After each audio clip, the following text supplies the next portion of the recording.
Hey guys, today, or not today, but I am doing a video on my 3 years and 11 months post-op. So, real quick, well, the 13th is my anniversary date, so I guess today. My body just is maturing more and more. I'm sure there is subtle changes that you guys probably can see that I don't, since I see myself every day. I'm participating in the No Shave November, and so far it's okay. I mean, the hair looks like it's coming in. I don't know, it kind of looks weird, but I'm bearing with it. Last year I couldn't do it because I couldn't stand the itching. This year it seems to be growing in thicker and faster, so I've been able to tolerate it. Physical changes. I am 3 months post-op phalloplasty, so I have been limited to what I can do for quite a while. And in that, I felt like my muscles, I was losing muscle mass.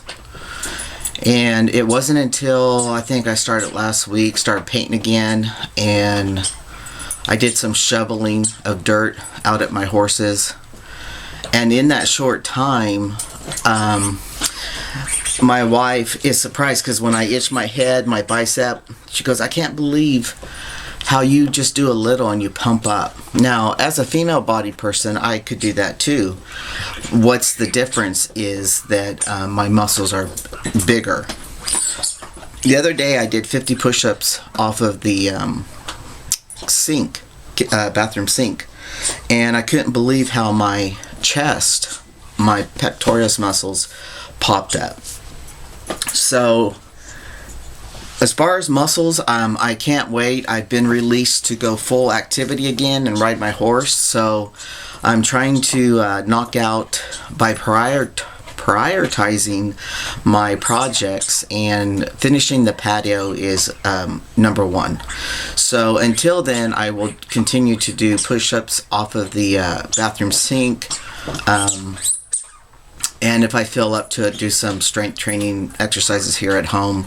But like I said, that's not priority right now. Painting is. I am limited to what I can do in a day because of my disability in my feet. I'm good for probably about 4 to 5 hours max, and then I have to get off of them and spend most of the rest of the day in a recliner. So I have to pick and choose my battles, and sometimes my feet don't even allow me to do 2 days back to back of activity. So anyway, that's where I'm at physically. Oh, I noticed my ears too. My ears have changed. They kind of pop out now. I was looking at them going, oh, my ears have gotten bigger. Yeah, so I had small ears before, but now they're getting bigger. And you see how that kind of comes down? My sister has those ears, and I used to think, where does she get those ears from? Because I never noticed, my mom, and I know young pictures of my dad, and it doesn't show. So somewhere in the bloodline it comes down. But yeah, I'm looking like that too. So anyway, so let's talk a little bit about muscle mass and how I view my body. I am thrilled to death of how my chest looks. It makes me feel good that I can see. I like muscles. I like to strength train, and I like that bulkiness. I don't have to be 5% body fat and all that, but I like to see the bulkiness. However, when I'm naked and looking at my upper body in the mirror, because I have fat in my back and on my sides, the way the females collect fat, I have the dog ears, and actually from losing weight, I have it where it lays over my incision line, and I get really, really depressed when I look at myself. In fact, my wife had walked by, and I was looking at myself at one time, and I didn't even have to say anything. She goes, just take it one thing at a time, and down the road, When you've lost your weight you want to, and you're down where you want to be, if that's an issue, we'll get it fixed. She's so good to me. I mean, she wants me to be happy with myself. And as a note for those who follow me, I mentioned that we went through a time with Tony and breast cancer. Again, everything is good. She did not have to go through chemo, and she did not have to go through radiation. She is on the estrogen hormone blocker because it fed off of her. Estrogen, as the doctor said, estrogen was the fertilizer. But the 20th of this month, she's actually going in for her reconstructive surgery. She opted to start reconstruction surgery at the same time they removed the breast tissue. And so she gets her final implants on the 20th of this month. And herself, we all feel very blessed. Everyone has a different story from us. And there are people far worse off than what we are. The point that we had to experience that, and she still has a fear when she goes to do her lab work and she has to do her 3-month or 4-month checkup with the oncologist. In the back of her mind, she still worries if it's come back somewhere else. And that's natural.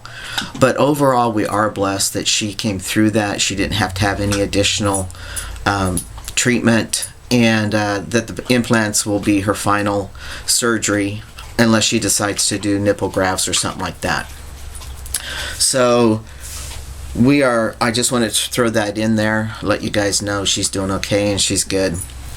It's a little joke between us because I've had phalloplasty in August that we have new parts on our bodies, a whole new chapter for us. So anyway, so I'll hit the gym here in the next week or so. As soon as I finish painting, I plan on going back to the gym. I plan on going back out to the horses a couple times during the week. By that time everything gets around, Tony be ready to ride herself, and hopefully we'll get a ride on the weekend with her. Her horse is a little older, so it's not a big deal that we don't pull her out all the time. We just let her enjoy life. But anyway, let's talk about some emotions. So I have a lot of thought process throughout the days, during the time from one video to another. And what I find that I have been processing lately is that, I don't leave this house, and I don't wake up in the morning with the feeling of being a trans man. And I don't necessarily have a feeling of being a stealth man or whatever.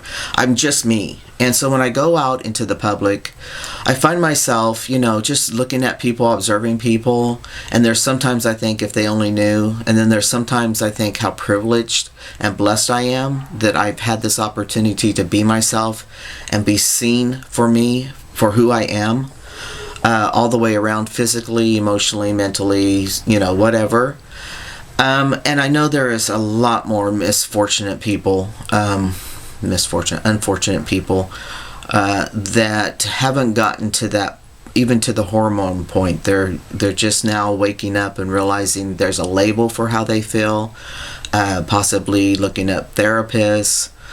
Some of them are just starting hormones. Some of them are moving to their next stage of surgery if they choose that. But what I realize is that we are really all unique individuals, regardless if we're heterosexual, bisexual. It doesn't matter what our sexual orientation is that we are all different individuals. One of the things in life that I've been waking up to is that gender identity doesn't necessarily stop at female and male.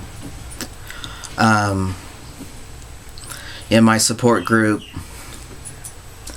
there has been mentioning of people who identify one day as a male and the next day as a female, or who don't even identify as either.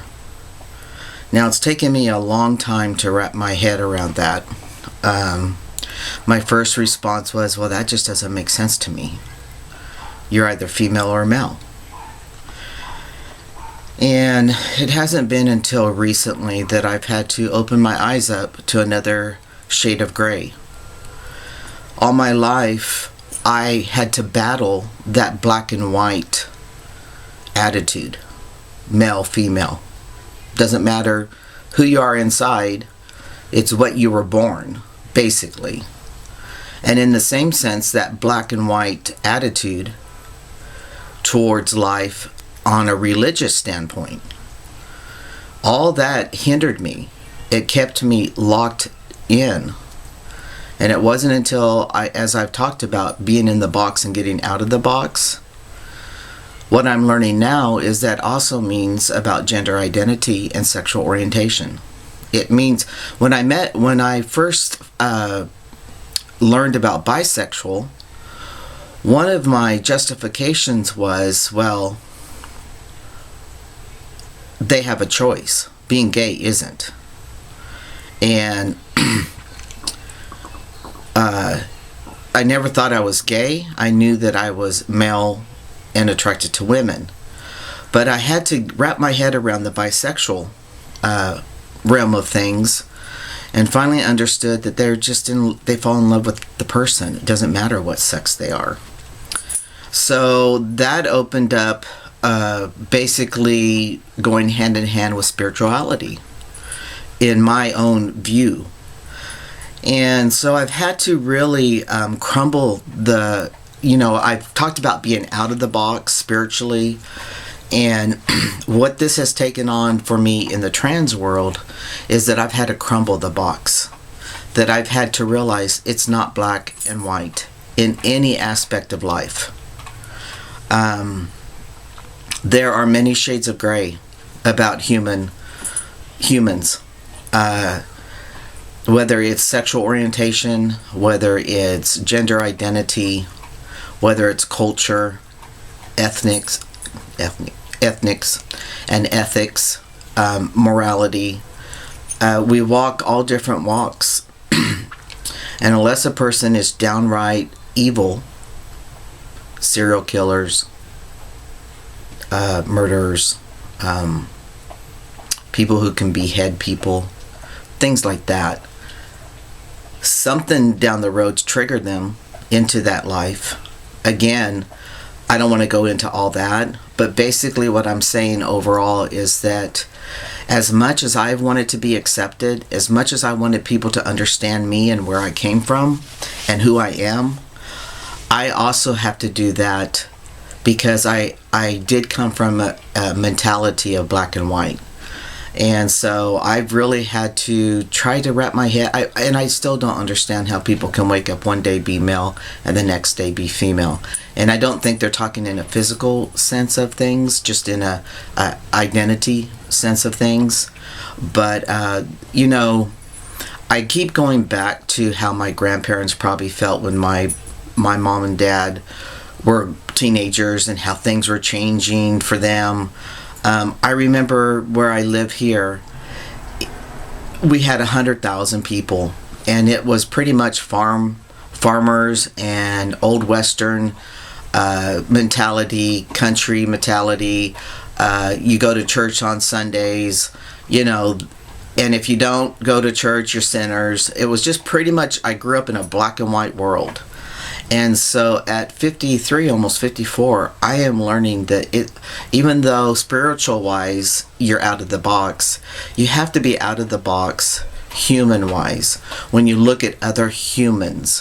One thing we all know too is even in transitioning on YouTube, the different ways people look at things from other countries, from the UK, from Canada, from Australia, wherever they come from, there's a different mentality and how they do things, and I've noticed that too with the phalloplasties, the GRS, the gender reassignment surgeries, totally different techniques, how they come about it. Yes, we all in the end have the same result, but it just is how culture is, how society is within the countries. There's just so much more to life. I get down when I'm out and about in my town, because it's grown to almost 400,000 people, watching people dress with no respect for themselves or others and stuff in it, it just saddens me. But in order for me to move on, I've got to let that go too. I cannot judge people. What they choose to do with their life and how they choose to live it is a choice they have the freedom to choose. And so I'm learning that stuff, but transitioning has really opened up that doorway for me.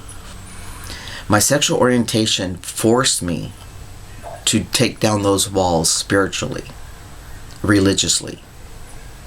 And in the same sense that I really do feel that religion can really be detrimental to people, it also gives structure to people who need structure. Now, I can go into how I feel that how the doctrine's taught, is black and white. I wish that religion could be more flexible and not controlling, because I think a lot more people would have an easier way of getting through things that's not so perfect in their life. My struggle was really hard, but because of my upbringing in the church, I learned to have a faith, and I learned to know that things will come to, regardless. I'll get through them. So transitioning to me at 3 years and 11 months has brought a lot of in-depth emotional thoughts, and physical changes keep happening. So I'll share with you next month on my 4 years on T journey. You guys take it one day at a time, and always make your journey as simple as possible. Thank you.